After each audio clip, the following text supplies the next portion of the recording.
uliyotamka ndio utakayoyapata. Na ndio maana nasema tutakula matunda ya vinywa vyetu. Mauti na uzima viko ndani ya uwezo wa ulimi wetu. Mambo yote yanayotokea hayaji kwa bahati mbaya, yanakuja sawasawa na tulivyotamka.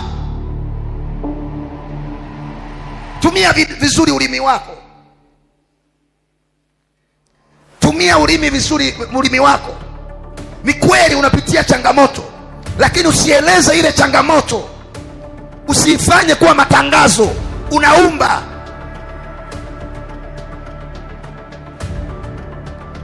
Daudi anasema walinisukuma sana ili nianguke, lakini Bwana akanisaidia. Hayo ndiyo maneno ya wenye imani. Hasemi walinisukuma nikaanguka. Bado haujaelewa.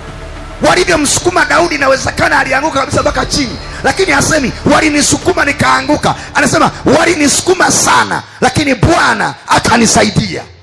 Na wewe Bwana akakusaidia.